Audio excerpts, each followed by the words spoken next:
अर्जुन उवाच योऽयं योगस्त्वया प्रोक्तः साम्येन मधुसूदन एतस्याहं न पश्यामि చంచలత్వా స్థితిం స్థిరాం.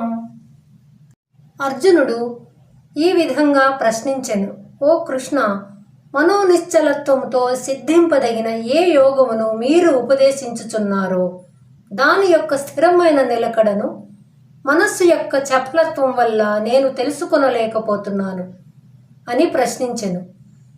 శ్రీకృష్ణ పరమాత్మ ఆత్మతత్వమును గురించి గంభీరంగా బోధించుచూ ఉండెను. అకస్మాత్తుగా అర్జునుడు మధ్యలో తనకున్న సందేహమును అడిగెను. తన మనస్సు చపలంగానున్నది అని, అందువల్ల ఆత్మయందు మనస్సును నిలకడగా ఉంచలేకపోతున్నానని, ఆ చపలత్వమును పోగొట్టుకొనుటకు ఉపాయమును చెప్పమని వేడుకున్నాడు. శిష్యుడు హృదయంలోని సంశయములను గురువుకు చెప్పినప్పుడే గురువుల వలన మంచి ఫలితములను శిష్యుడు పొందగలడు.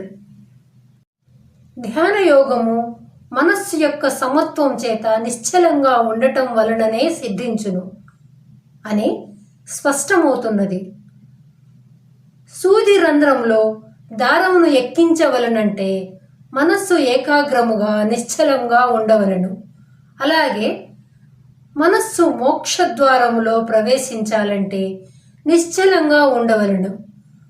అర్జునుడికి మనోనిశ్చలత్వము ఇంకా కలగలేదు కాబట్టి భగవానుని ఈ విధంగా ప్రశ్నించెను. జై శ్రీకృష్ణ.